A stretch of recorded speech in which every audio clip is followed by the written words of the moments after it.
maraming pagkain po sa Senado. Siguro hindi man siya makakain dahil po sa sa tensyon. Hindi man siya makabuelo ng pagmumura. Gustong-gusto niya magmura. Takot man pala. Sige nga, sorry. Ilang beses nag-sorry kay Paduano. Pag hindi, kontempo, detain siya. Hindi niya pwedeng bulahin po at ibuli yung Congress. Yung mga sinasabi po ni Panelo na wag anya ninyong ibuli. Si Digong ang bully, pero hindi umubra yung pambubuli niya sa Congress.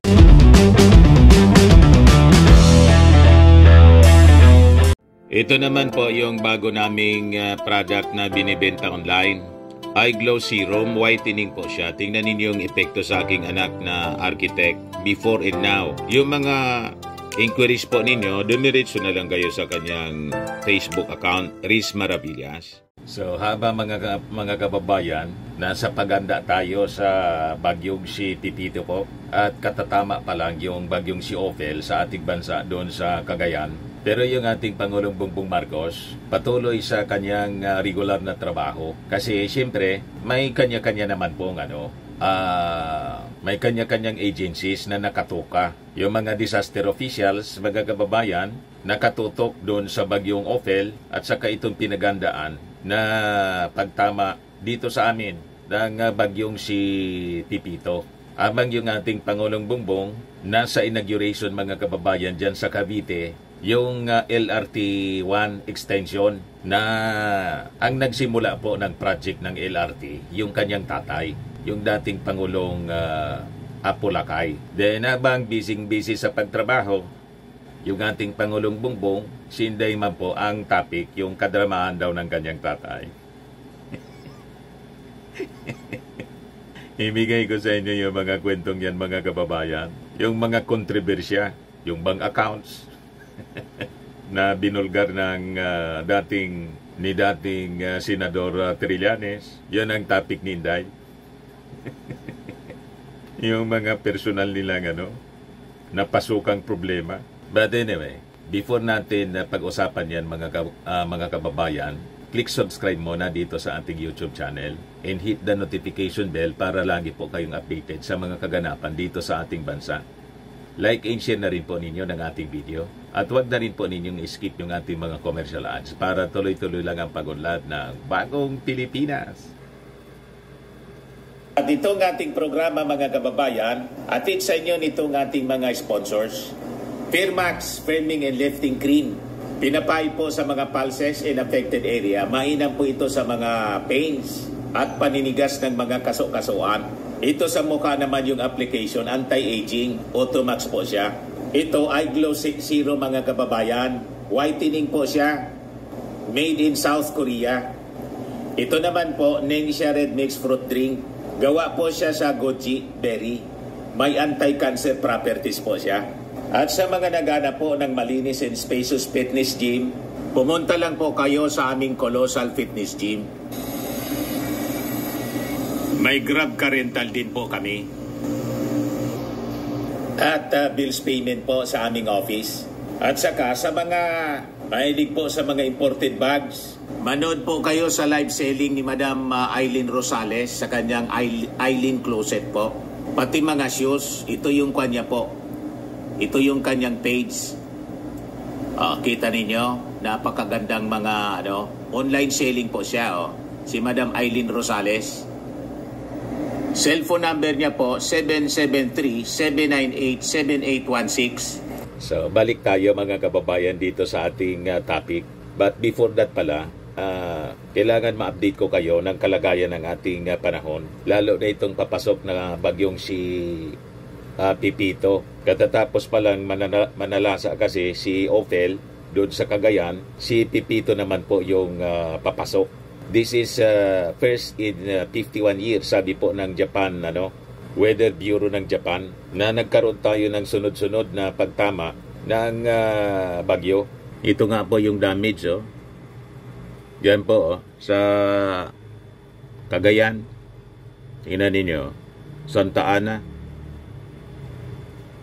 Yan po yung damage, Ang grabe po.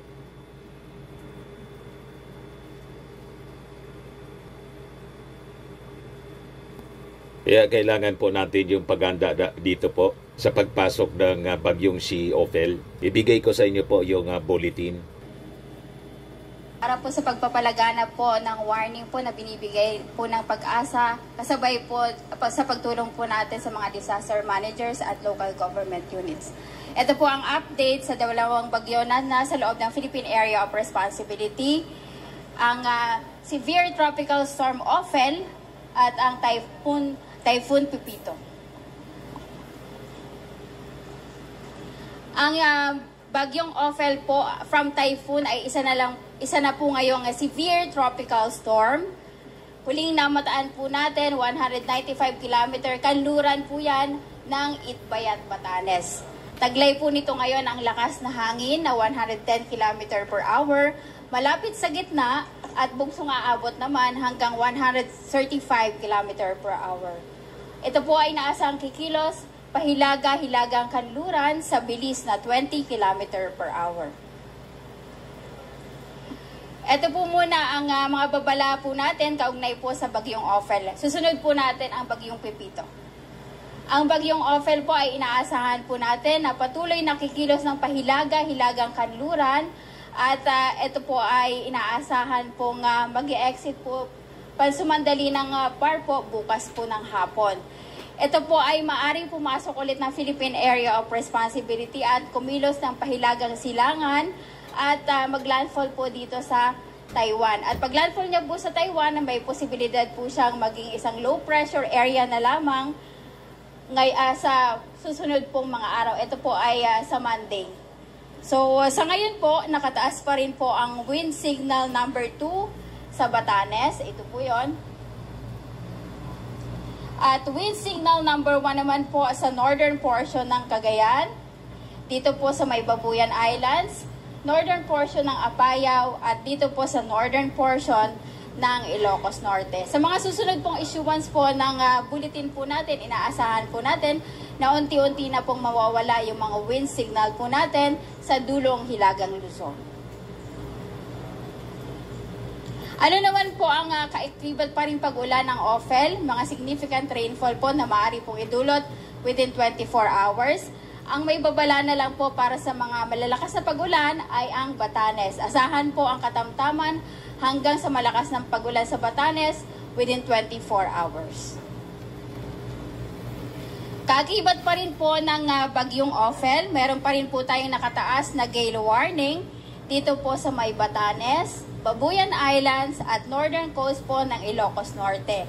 Maalon pa rin po hanggang sa napakaalon po ng karagatan sa bahagi yan ng ating bansa.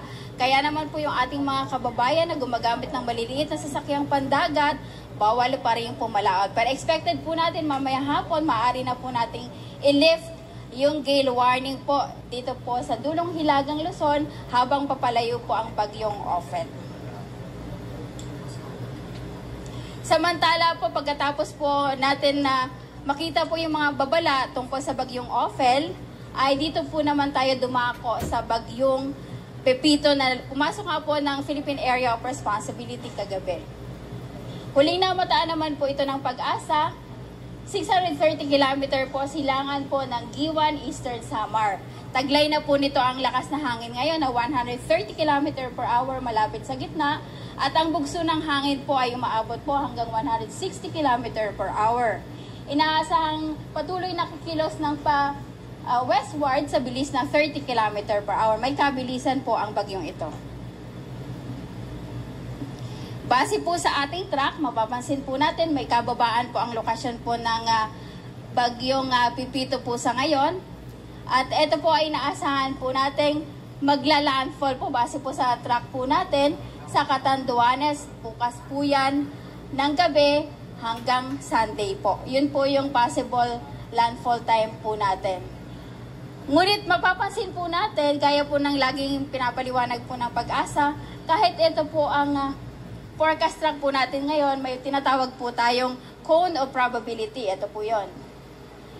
So pwede pong mag-vary o pwede pong maglandfall dito po from Northern Samar to Sorsogon, Albay, Camarines Sur, ay pwede pong mag-landfall din po yan base po sa ating uncertainty cone. So, hindi lang po Catanduanes ang dapat po nating tutukan sa mga susunod na araw. Kaya kailangan po mag-prepare po yung mga areas po dito po sa Samar Provinces, Bicol Region, Calabarzon, ilang bahagi po ng Mimaropa, Central Luzon at Northern Luzon. Dahil po, base po sa ating track, ay maaari pong tahakin yung mga rehiyon na yan ng bagyong Pipito. Inaasahan din po natin na ang Pipito ay patuloy po na mag-intensify hanggang makalapit po siya dito sa may area po ng Bicol at Samar Provinces. At inaasahan po natin na bukas po ng gabi at Sunday early morning ay tuluyan po itong maglandfall nga dito sa areas po, either dito sa Northern Samar, Bicol Region, specifically po sa Catanduanes. Nakataas na po ang wind signal number 2 sa eastern portion ng Northern Samar. Ito po yun. At sa northern portion ng Eastern Samar.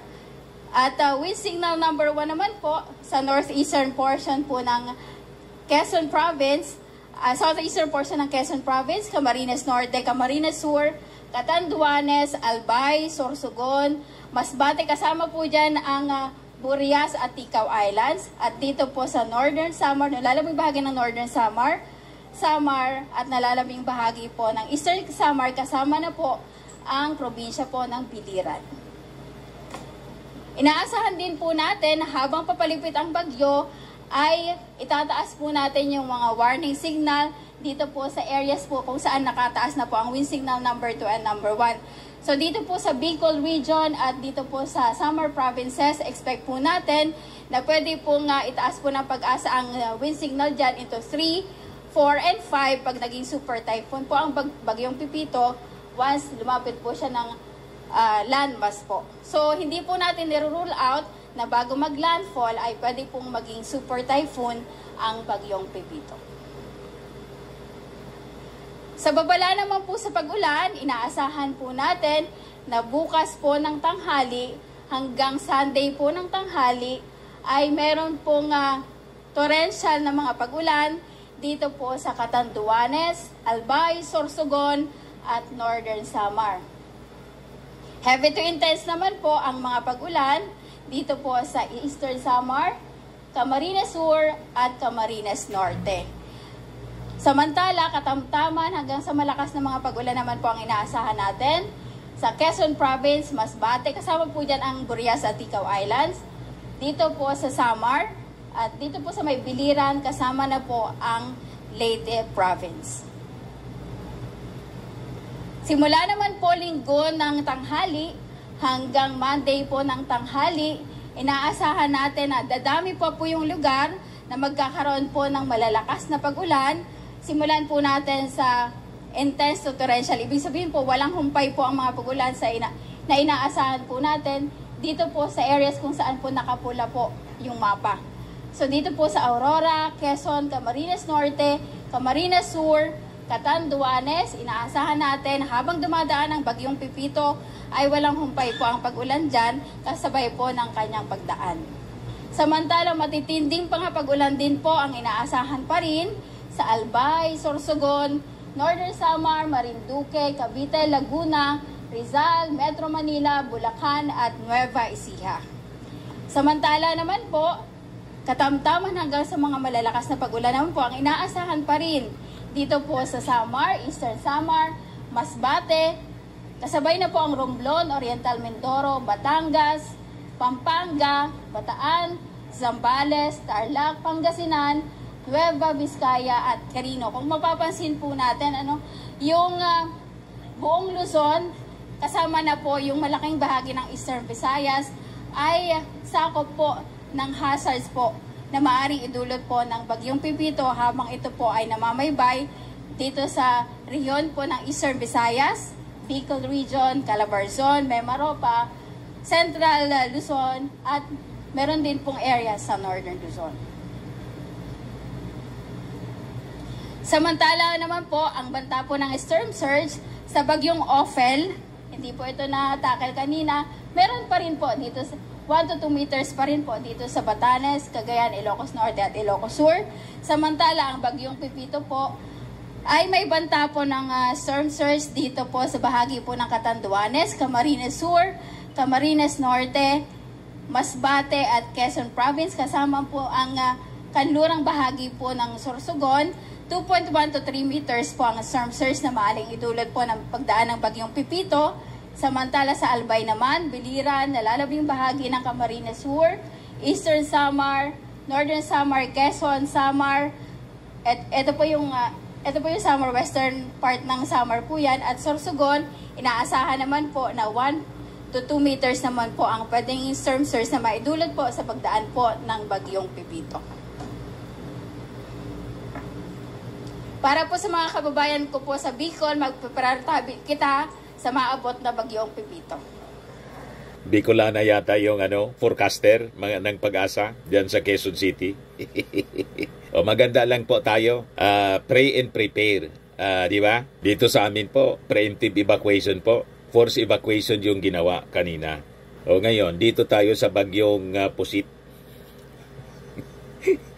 Patuloy na nananalasa at bagyong Maudigs. Nananalasa sa ating bansa. Yung bagyong Pusit hanggang 2028 pa. Ganon. Ang topic niya mga kababayan, yung mga controversy na lumitaw, lumabas doon sa Quadcom hearing.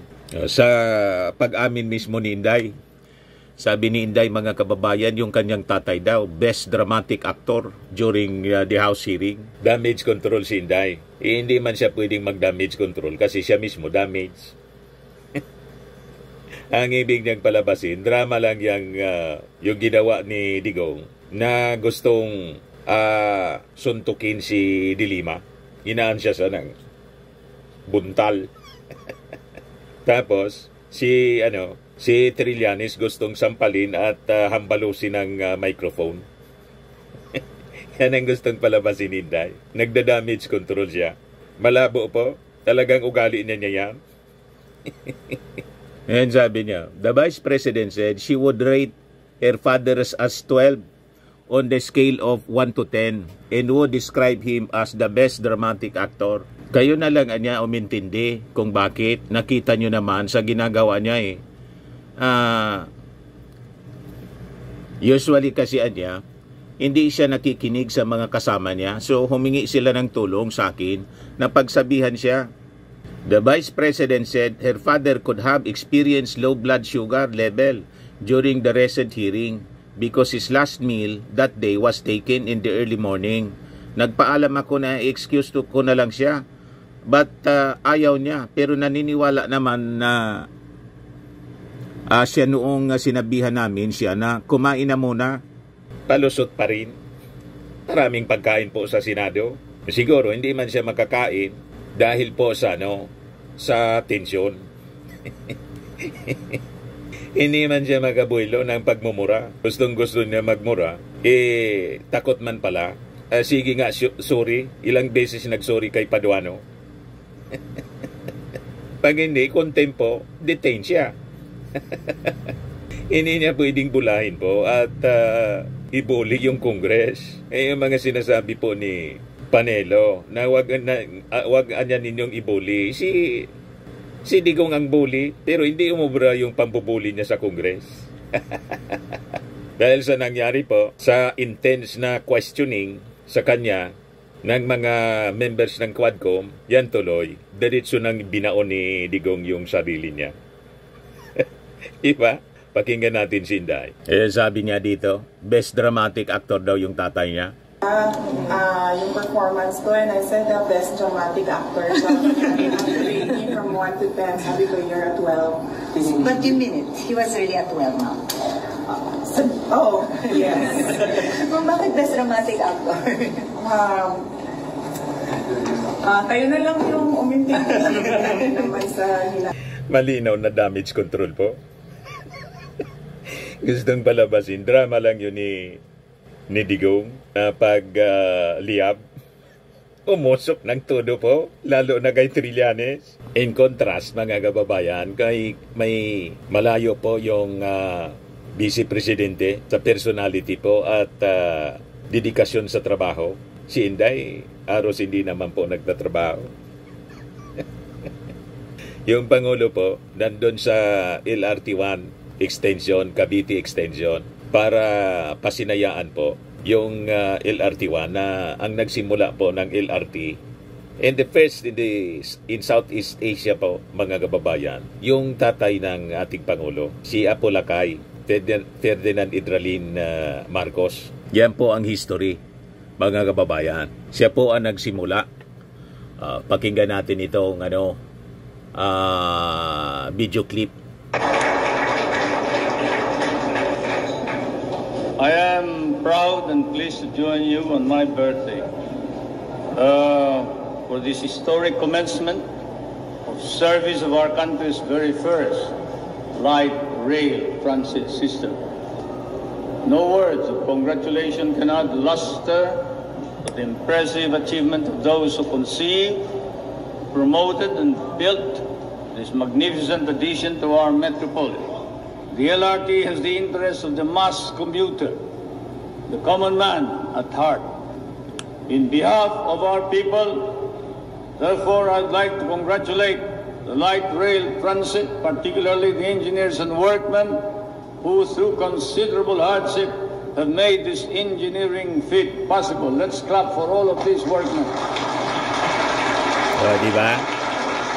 Galing. I suppose when we speak of workmen, that includes the best kapatas of them all, the First Lady. Ayun.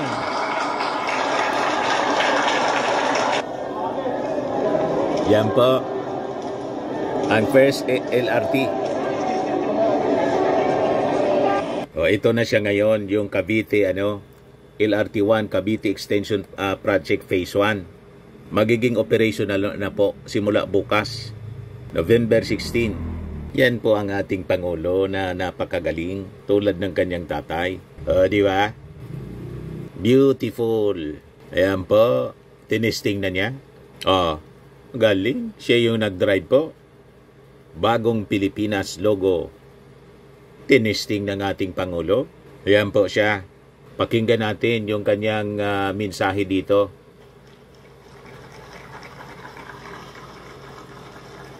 Thank you to our Transportation Secretary, Secretary Jimmy Bautista, honorable members of the Cabinet who are excitedly joining us here this morning, the honorable members of the Senate, and the members of the House of Representatives, Parañaque City Mayor Eric Olivares, Metro Pacific Investment Corporation Chairman MVP Manuel Pangilinan, our partners in the private sector, my fellow workers in government, other distinguished guests, ladies and gentlemen, a very good morning to you. Today, we build on the dreams and dedication of those who came before us. The LRT-1 Cavite Extension has become a reality because 40 years ago, one man had a bold vision to build a modern transit system. Like many monumental undertakings, the concept of the light rail transit was first met with doubts. It was criticized as a project way ahead of its time, with costs way above what the country could afford and engineering challenges way beyond the expertise that we had. But despite this, 3 years later, after the groundbreaking, the first train started rolling. Rolled into history as the first rapid train system in Southeast Asia. Many people have forgotten that. But the LRT-1 was the very first light rail urban transit system in Southeast Asia. And since then, people who have now discovered the joy of an easy commute.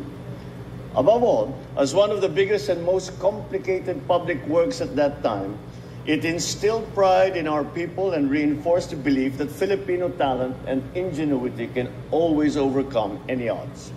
It broke bureaucratic reluctance to tackle the grand and the enduring, instead of being contented with the temporary and piecemeal. On this day, no one is happier than his son, in seeing that his father's foresight is being validated by another work that expands mass transit that he had built for the people that he loved. The L1C project has been a long time in the making, spanning 5 administrations, starting with President Estrada to President Arroyo, President Aquino, President Duterte, and now to mine. We owe this progress to the hard work and dedication of my predecessors. We must recognize their roles in helping making this dream a reality. And as we unveil the phase 1 of the L1C project, we are reminded of the simple yet powerful truth.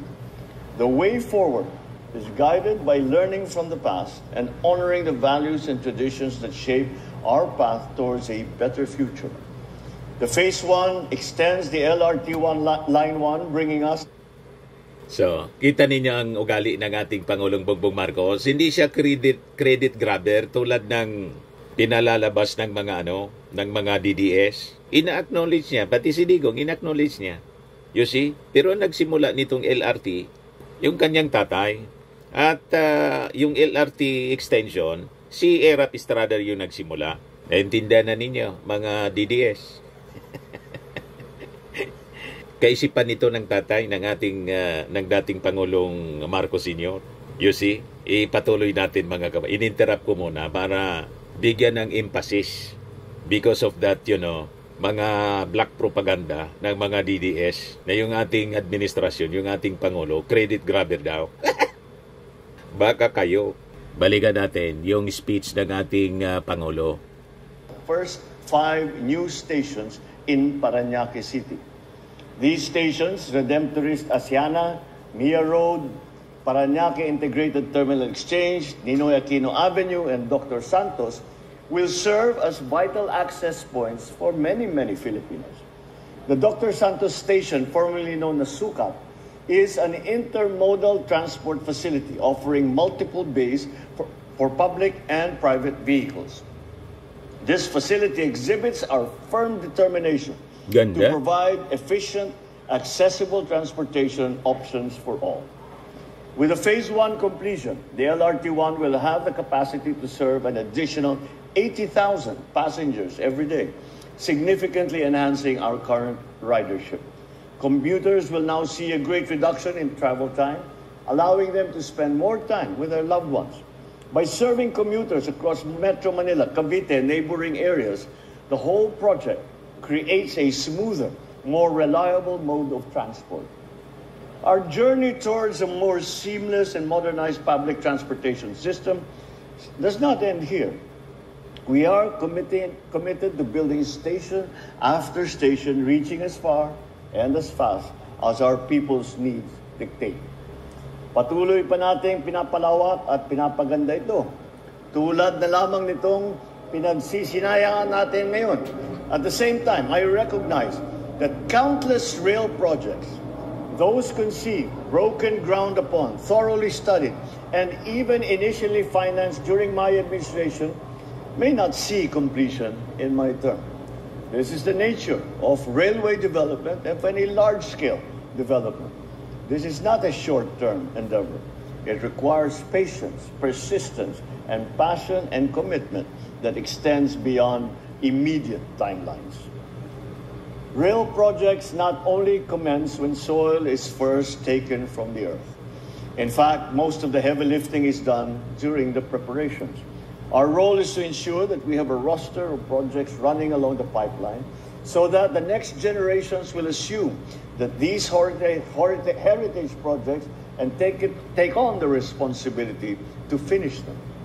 Carrying the lessons of the past, we aim to intensify our work on rail initiatives. The issues on road right-of-way must be resolved fast, and disputes must not hinder work. To attract foreign investment in the transport sector, we should leverage the Public Service Act that removes the 40% cap on foreign investment in railways.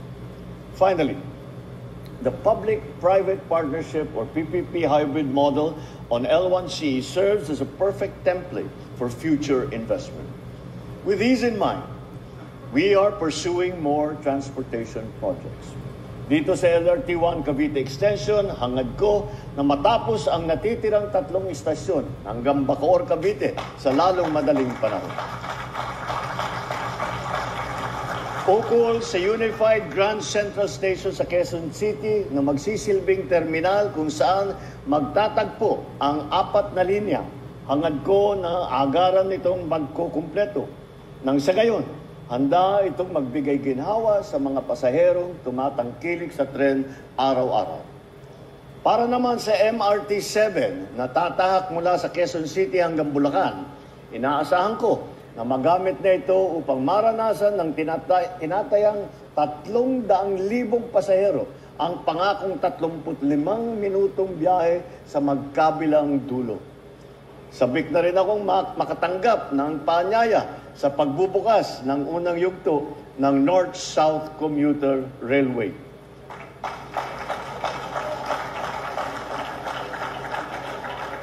Hangad ko rin na maging komportable ang mga pasahero sa MRT-3, sa EDSA at sa LRT-1. Hindi na sana kailangan maglakad ng mga pasahero mula sa MRT-3 North EDSA Station na malapit sa Trinoma para lang lumipat sa FPJ Station papuntang Balintawak o sa Caloocan. At this point, I would like to express our gratitude to the people behind the success of L1CE Phase 1 completion. Of course, the DOTR that has played a central role in all of this.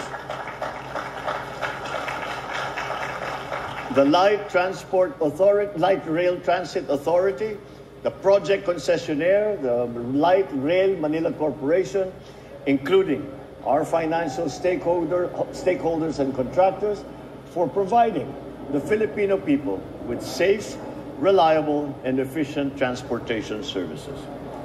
If ease of travel is key to prosperity, then it is in the railways that we find the drivers for growth.